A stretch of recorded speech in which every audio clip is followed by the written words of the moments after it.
Sexta-feira, quarto ano. Vamos começar mais um dia. Tá acabando, né? Em breve a gente se encontra aí na escola, como foi falado na reunião aí. E vai ser muito bom. Por enquanto, vamos dar continuidade ao nosso conteúdo. Hoje é aula de história e de arte. Estejam copiando a pauta no caderno, hein? E eu gostaria que vocês, assim, me dessem um retorno com relação às frases que a gente tem usado aí nas mensagens, né? Para começar a nossa aula. Em sala a gente sempre fala um pouquinho sobre elas. E eu vejo que a gente não tá tendo esse contato. Então, reflitam aí na mensagem inicial. A vida é como tirar foto. Foque no que é importante. E se não deu certo, tire outra foto. Certo? A vida é assim, né? Vamos lá. Hoje tem correção da página 175, que era sobre o modo de viver, né, nas fazendas. E aí vocês tinham que analisar, então, as obras de Debré, a figura A e a figura B, certo? Depois de analisá-las, iam responder. Qual das imagens representa o transporte de cargas? A imagem A ou B? A imagem B. E a força animal? A imagem A. Além de ser bastante utilizado para o transporte de cargas e como força animal na época colonial, o gado também fornecia o quê? Então, no caso da vaca, da fêmea, né? O leite, o couro e a carne. Ovos, nem pensar. Gado não bota ovos. Nessas imagens a gente consegue visualizar, né? Na primeira lá, na letra A, o gado rodando aí, roçando, né? O giral. E na segunda imagem, ele transportando a carroça pesada. O trabalho animal aí forçado, né? Para ajudar no trabalho dos escravizados. Porque se não fossem os animais, seriam os próprios escravizados que estariam fazendo esse trabalho pesadaço aí. No livro de reforço, tem a atividade também a respeito sobre as condições que viviam os escravizados. E é muito triste esse texto do quadrinho verde da 227, que fala realmente como eles viviam, né? Que eles viviam acorrentados nas senzalas, tinha pouca higiene, que eles trabalhavam dia e noite e recebiam péssima alimentação, e, enfim, toda a crueldade com o ser humano. Tem uma situação aí que fala que a mão de obra das mulheres era usada principalmente nas atividades domésticas. Eram cozinheiras, arrumadeiras e até amas de leite. Vocês sabem o que é uma ama de leite? Ela amamentava os filhos da patroa. Então, com base nesse texto, a gente tinha que assinalar as alternativas que correspondiam à vida dos escravizados. A produção do caldo de cana era uma das funções dos escravizados? Sim. A produção de açúcar e os lucros do mercado europeu eram garantidos em virtude do uso da mão de obra escrava? Sim, não era o patrão que colocava a mão lá para produzir o lucro, né? Nas senzalas, era permitido aos escravizados apenas a realização de seus rituais e suas festas? Não, lá era o lugar de descanso, porém, eles ficavam acorrentados. Os escravizados eram obrigados a usar a língua portuguesa para se comunicar? Sim, sabe por quê? Porque aí os seus senhores ouviam o que eles planejavam, porque se eles falassem em língua africana, no linguajar deles, eles poderiam tramar uma fuga, e aí o senhor não entenderia. Então, por isso que eles eram obrigados a falar somente a língua portuguesa. Olha que judiação. Os trabalhadores escravizados podiam escolher entre praticar seus rituais e seguir a religião católica? Eles tinham a opção, eu posso isso, eu posso aquilo? Não, eram obrigados a seguir o catolicismo.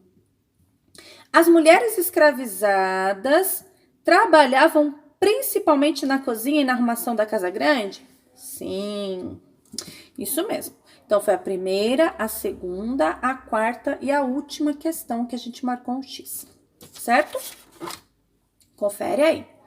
Esse modo de viver nas fazendas, eu recebi algumas imagens e existem vários tipos de fazenda, né? Existe a fazenda de agricultura, onde as pessoas plantam e colhem e cultivam algum tipo de alimento.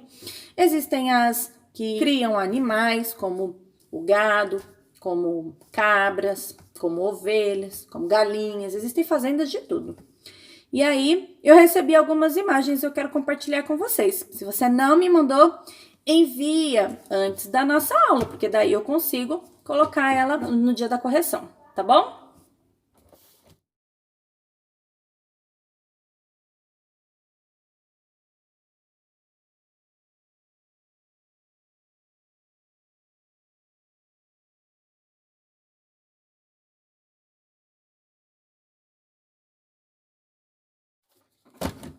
Legal, né? Eu gostei de ver o desenho dos amigos aí.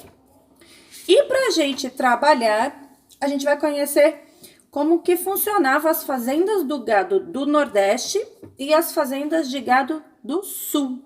Lá na página 176, coloquem o dia de hoje, 28 de agosto, e marcador de texto, pra gente marcar as partes importantes.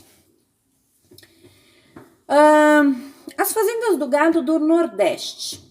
As fazendas de criação de gado surgiram tanto no Sul quanto no Nordeste. O modo de viver nelas variava de lugar para lugar.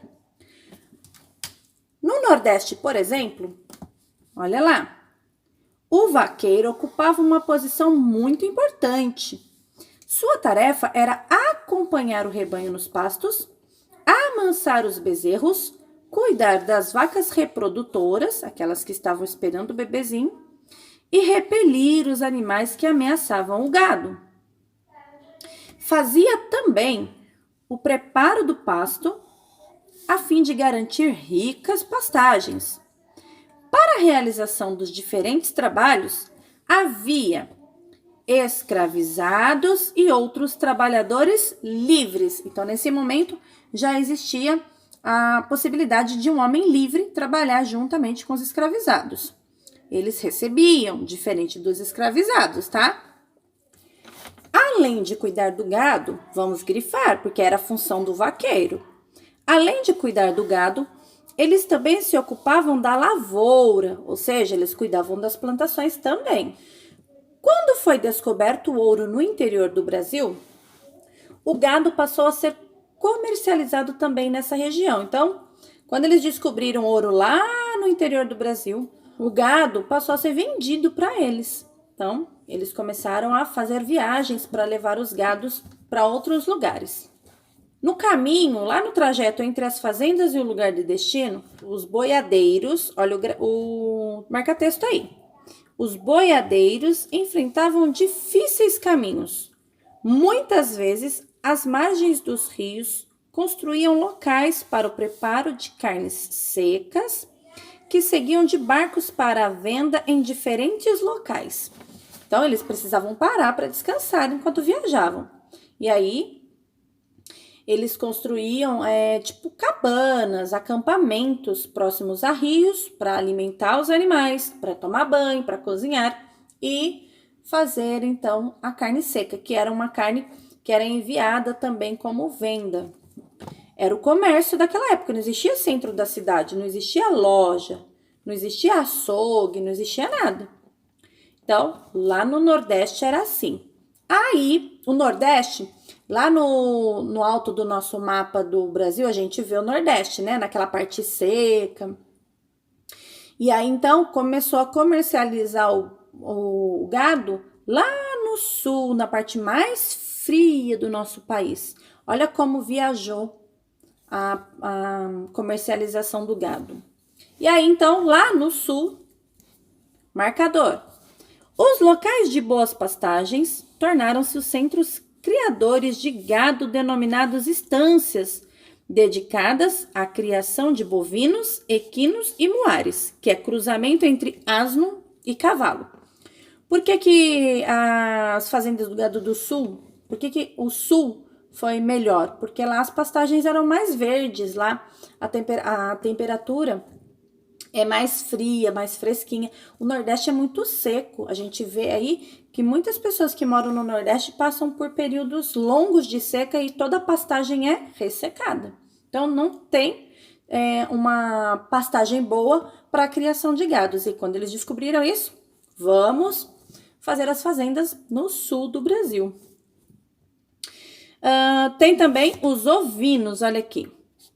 Nessas estâncias, os peões, olha o marcador, os peões cuidavam do gado e recebiam salários pelos seus serviços, que eram considerados homens livres. Alguns eram contratados apenas na época dos rodeios e nas safras de charque. Já os escravizados trabalhavam na lavoura e na produção do charque. O charque é a carne seca.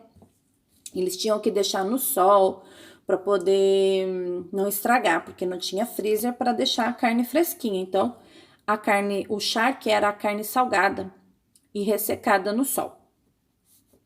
As fazendas do gado do sul também forneceram carne e tropas de mulas à população da região das Minas Gerais.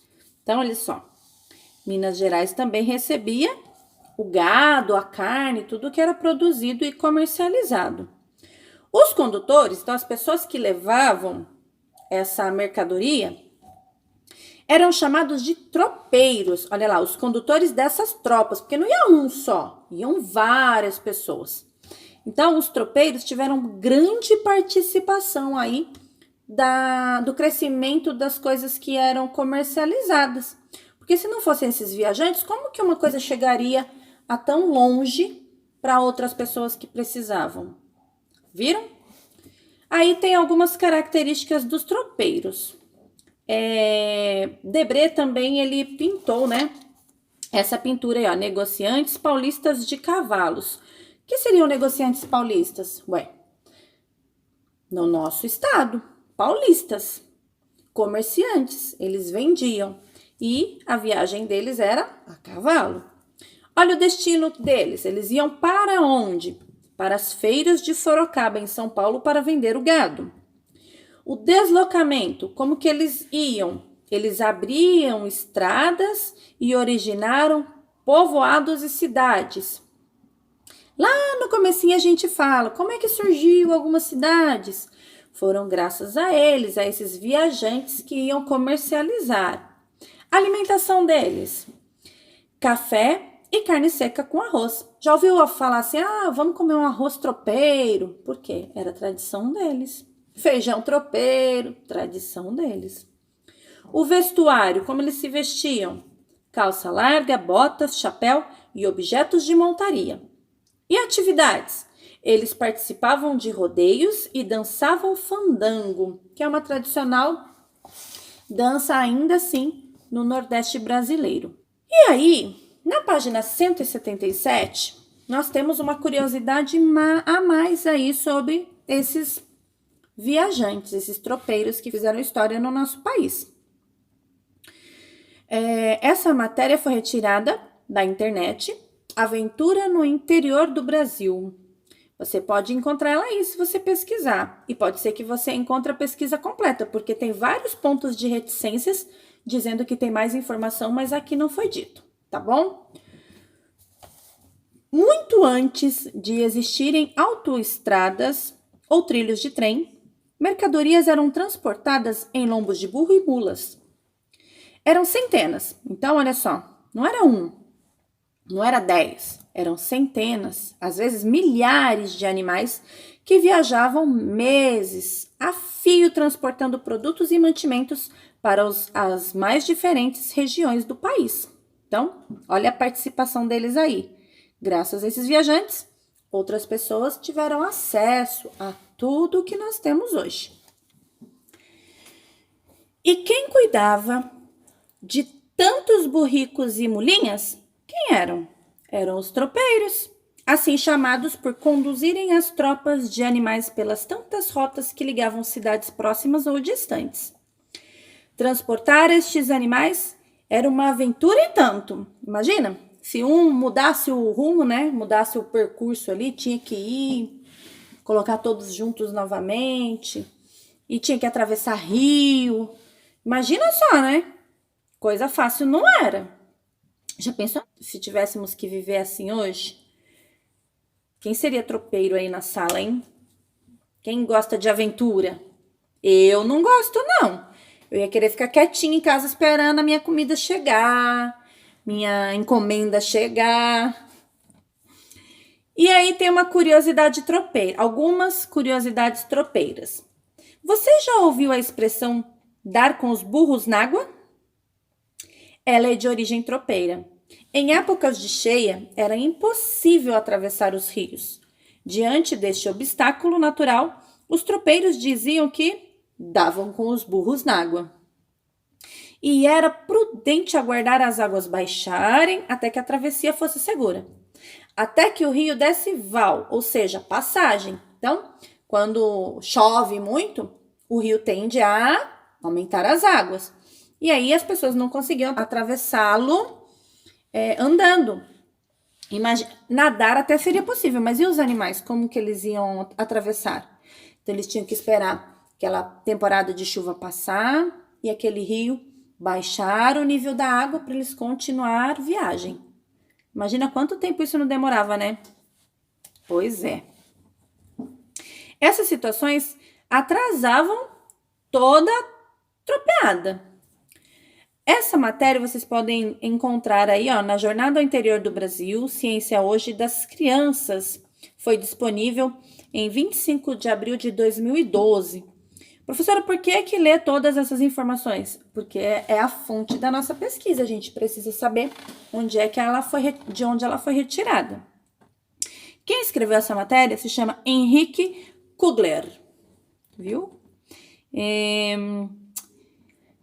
Daí vocês vão fazer atividade para mim, então. Como eu não estou aí para a gente conversar, discuta aí com o pai, com a mãe, com o irmão, sobre o significado da expressão dar com os burros na água. No tempo dos tropeiros, isso está no texto. E nos dias atuais? A gente utiliza esse bordão aí também, essa expressão. Por que será que algumas vezes a gente escuta alguém falar, ixi, olha, aquele ali deu com os burros na água. Por que será? Conversem aí, os mais velhos vão saber por quê. Então, você vai conseguir responder se você conversar com o pai e com a mãe, tá bom? Qual é o significado dessa expressão na atualidade? Você vai responder para mim essas duas questões aí. E na página 178, a expressão manteve o mesmo significado de quando foi criada? Pinte a resposta correta. Então, analisando a expressão de acordo com os tropeiros e analisando a expressão hoje, ela manteve com a mesma ideia? Ela significa a mesma coisa? A resposta tá aí para você pintar. Escreva uma frase que contenha essa expressão. Eu dei aí um exemplo para vocês, mas qual é o significado? Pensem aí e escrevam. Número 3. Observe a obra O Jaguaricatu, de João Baptiste Debré, que retrata a travessia dos tropeiros. Olha, ele fez aí a ilustração pra gente, justamente a travessia no meio do rio, né? É possível afirmar que os personagens retratados nessa obra deram com os burros na água? Sim ou não? Olha a imagem. É possível dizer isso? Se sim, por quê? E se não, por quê? Número 4. O modo de viver das pessoas nas fazendas de gado e nos engenhos de açúcar apresentava semelhanças e diferenças. Semana passada a gente falou sobre a forma que eles viviam nas fazendas de cana-de-açúcar e fizemos correção hoje. Então, o assunto está bem fresquinho aí. Preencha o quadro de acordo com os estudos realizados. Então, semelhanças. Que tipo de semelhança que eu quero? As famílias, como que elas viviam, né? Qual era o tipo de trabalho? E diferenças, vocês podem citar para mim que tipo de trabalho elas realizavam. Ok? Ficou fácil, né? Eu acho que ficou. Terminando aqui, nós vamos pro livro de reforço. Vocês falaram que queria pouquinha atividade, porque disseram que ontem ficaram muito tempo fazendo atividade, né? Mas não é. A matemática exige muito da gente. E eu preciso fazer vocês exercitarem a cabecinha, porque eu notei que tem gente com muita dificuldade em tabuada aí. Então, estudem tabuada. Não é somente fazer a tabuada no caderno, é estudar, fazer leitura dela, tá? E treinar bastante esses cálculos de divisão, de multiplicação, pra gente não esquecer a forma que ela é feita, tá bom? E vamos lá pro livro de reforço, página 229. Vocês vão assinalar com X as imagens que representam objetos usados nas fazendas de gado. O que eles usavam nas fazendas de gado? Tá bem fácil essa atividade, hein? Mamão com açúcar. E assinalar com X as alternativas corretas com relação ao modo de viver das fazendas. Na página 230, tem algumas questões que vocês vão responder e eu não vou ler porque na hora da correção eu já faço leitura, então vou ficar repetindo. Vocês leiam e interpretem as questões. Isso é interpretação. E por fim, vai rever aquela obra de Debré sobre o jaguaricatu e vai responder as questões relacionadas a essa obra. Pessoal, olhem com atenção, prestem atenção nos detalhes, que essa imagem, tudo que tem imagem, a gente precisa visualizar e interpretar a imagem para poder entender uma pergunta. Então, façam com atenção, sem pressa, escrevam bem bonito aí no livro, porque quando a gente voltar para a sala eu vou olhar livro por livro e quero ver a letra caprichada, senão eu vou apagar e mandar fazer de novo. Vocês não vão querer fazer de novo, né? Tenho certeza. E vamos fazer arte. Sexta-feira. A nossa aula de arte hoje é continuação da semana passada. A gente trabalhou, então, o desenho, né, com lápis grafite. Eu queria ter recebido de todo mundo, porque eu quero mostrar para os amigos e para que você veja dos amigos também. Olha aí para você ver que bonito que ficou o trabalho de alguns.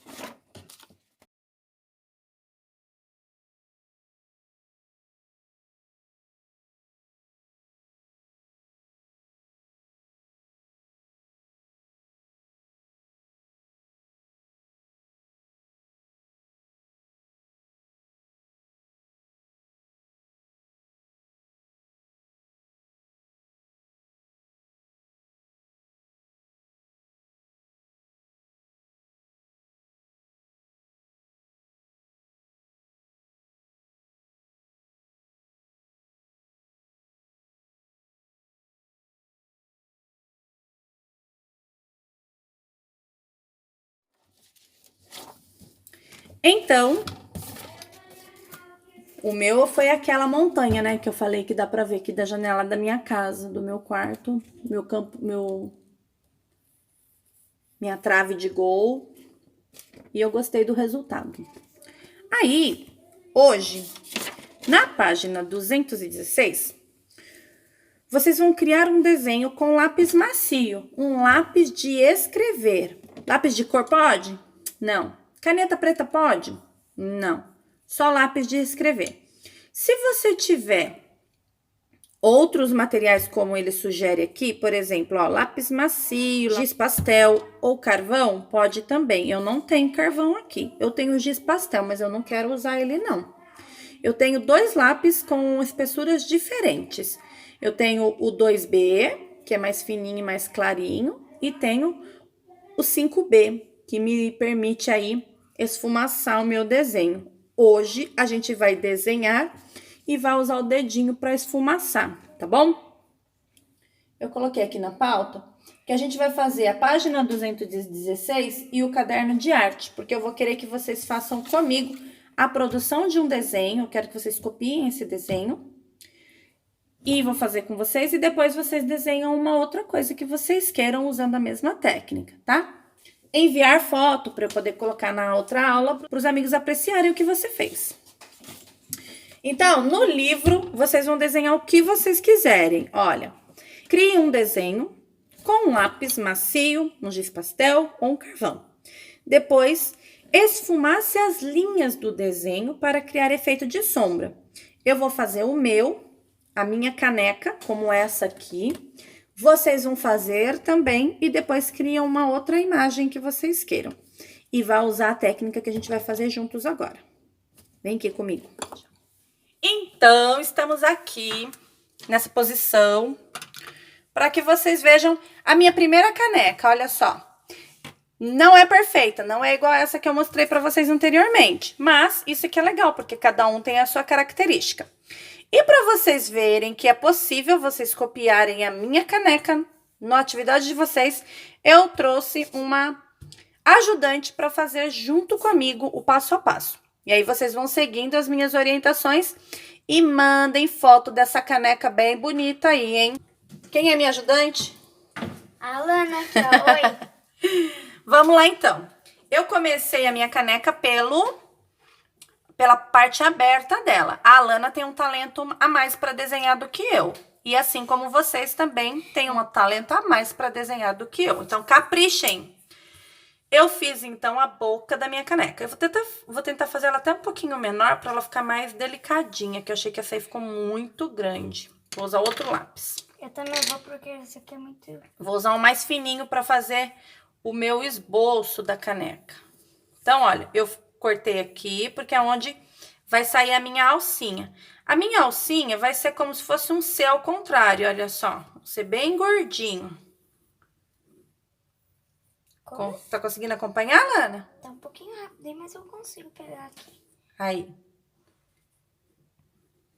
Faz um Czinho ao contrário. Faz a curvinha pra você poder fechar ela aqui, ó. Aquele C gordinho, sabe? Isso, olha só. Talento a gente não tem, mas força de vontade a gente tem, né? E vai que você se descobre aí fazendo um excelente desenho só com lápis de escrever. Porque a gente tem que utilizar a técnica de sombrear a nossa figura. É como se aqui tivesse um sol, ó. Como se o sol estivesse aqui refletindo a sombra da minha caneca. Aqui é a luz e aqui é a sombra. Vocês conseguem perceber isso? Ó, agora aqui, olha, eu vou descer porque eu tenho que finalizar a minha caneca. E finalizando a minha caneca. Agora eu venho aqui em cima e puxo Minha caneca tá grande, viu, gente? Não tem problema. Tá um pouquinho maior que a sua. Sem problema. Olha só, o desenho da minha caneca ficou até melhor que o primeiro. A gente, quando faz mais de uma vez, fica até melhor. Olha a canecona da Lana, tá show de bola. Agora a gente vai colocar o conteúdo dentro da nossa caneca, que normalmente a gente toma café. Prefiro leite. Pode ser leite, só que a gente vai pintar de preto, então vai ter que ser café mesmo, né, Lana? É só colocar Toddy. Pode ser. Aí eu vou usar esse mesmo lápis aqui pra pintar. Vocês perceberam que eu não tô segurando ele assim? Eu vou segurar ele assim, ó, pra pintar dentro do meu copo o meu líquido, o meu cafezinho. Vai pintar tudo? Meu chocolate quente, sim, só dentro dessa marca, tá? Tá. Pinta deitadinho, de preferência que não tenha nada embaixo do seu desenho. Não sei se vai assim. Pra poder ele não ficar com marquinhas do que tiver embaixo. Se tiver alguma coisa com tracinhos, ou uma toalha de mesa com bordado, daí vai ficar parecendo bordado. Eu seguro diferente. Tô mostrando que daí a pintura fica melhor. É o jeito que eu seguro. Uhum. Meu chocolate quente. Aí eu vou tampar a marca que eu fiz Tem que de ser bem referência. Era ele bem escuro. Tem. Pronto. É isso? Peraí que o meu tô... Aí eu vou passar meu dedinho aqui pra deixar ele uniforme, sem esparramar, senão vai fazer sombreado no lugar errado. Ah lá, a Lana resolveu trocar o lápis dela, porque o outro é mais escuro, então vai testando aí. Eu sei que você tem bastante lápis em casa. Eu vou fazer um fundo mais escurinho aqui, ó, igual esse daqui. Então, vou dar uma subida aqui e vou... Não passa o dedinho não, filha. Eu prefiro. Porque você vai passar o dedinho na hora de fazer sombreado. Deixar ele bem escurinho. Eu só fiz um pouquinho mais alto aqui, ó. Ah, você deixou preto embaixo? É. Pra quê? Ah, porque na caneca que eu peguei o desenho tem. Daí eu queria fazer mais próximo possível. Lembrando que se o sol está aqui, ele reflete a luz na caneca. Então, aqui vai ficar claro. E o oposto a ela vai ficar mais escuro, porque produz sombra. Então, com o lápis mais grossinho que você tiver, você vai fazer os risquinhos da sombra assim, ó. Só risquinhos Até mesmo. subir? Até subir. Tem problema se ser um pouquinho pra fora? Não, porque depois você vai esfumaçar o lado de fora. Ah, que bom. Eu prefiro fazer de outro jeito. Eu já não tô segurando assim, olha. Eu tô segurando assim, porque ele tem que ficar com os risquinhos mesmo, tá? Então, você vai fazer essa caneca no seu caderno. Só pra sair de perto. E no livro você pode fazer outro desenho, usando a mesma técnica. Façam bem forte esse traçado. Eu até vou forçar um pouquinho mais o meu, pra hora que eu passar o dedo pra esfumaçar, eu obter bastante sombra lá atrás. Só o da minha caneca tá um pouquinho desproporcional pro tamanho dela, né? Mas aí, se você quiser, você consegue mudar depois, porque a ideia é trabalhar com sombra, tá bom? Ah, tá. Presta atenção aqui agora, olha. Feito isso, a Alana já tá terminando ali. A gente... Ó, Alana, eu não cheguei até lá no alto, ó, eu não fechei ali. Mas não tem problema. A gente vai passar o dedinho do lápis pra fora. Com movimento como se estivesse subindo, não reto, tá bom? É, assim, ó. Ó. Seu dedinho não pode estar molhado. Então, se estiver suando, se tiver acabado de lavar a mão, seca lá, não deixa molhado, não. Que bacana que fica. Então, vou dar uma arrumada aqui. Posso contornar de canetinha, de caneta, professora? Não. De canetinha? Também não. Só De lápis. lápis, grafite, giz pastel ou carvão. O carvão eu acho que vai deixar bem escuro, né? Vai ficar até manchando a minha atividade aí. Então, utilize o material que você tem. Eu tô só contornando para fazer um acabamento. Porque o outro era mais rascunho, né? Contornado. Essa aqui ficou mais bonita que essa. A minha primeira caneca ficou mais bonita que a segunda? Tá. A minha ficou horrível. Contornei, então, minha caneca. E aí, eu tenho o segundo resultado da caneca. E aí, tem o resultado da Alana. Pronto, Alana? Não. Pessoal, Pronto. façam de vocês, usando, então, essa técnica. E me envie a foto pra gente poder postar aqui na próxima aula junto com o de todo mundo, tá? Essa daqui vai ser feita no caderno de arte. E a outra que vocês escolherem no livro de arte mesmo. Escrevam aqui, olha. Produzindo com lápis. Luz e sombra, tá? E o dia de hoje da atividade, 28/7. Essa foi feita por Aline. Não esquece de assinar a sua atividade, a sua obra. Essa também foi feita por Aline. Eu gostei mais da minha segunda. E vocês? Vota aí. A primeira ou a segunda ficou mais bonita? Votem aí nos comentários para eu saber. Não vale votar no da Lana, porque o da Lana tá muito mais bonito que o meu. Comenta aí e eu quero saber. Depois me mandem a sua, tá? E aí, gostaram da aula de arte de hoje? Não esquece de colocar aí nos comentários qual que você achou mais bonita. A primeira ou a segunda? Da Lana não vale votar. Fiquem com Deus, façam boa atividade, descansem no fim de semana, porque a gente não tem feito tarefa.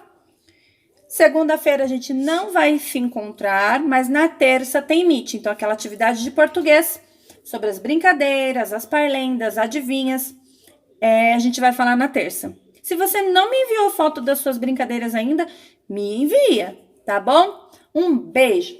Fiquem com Deus. Tchau. E até segunda. Até terça. Até segunda,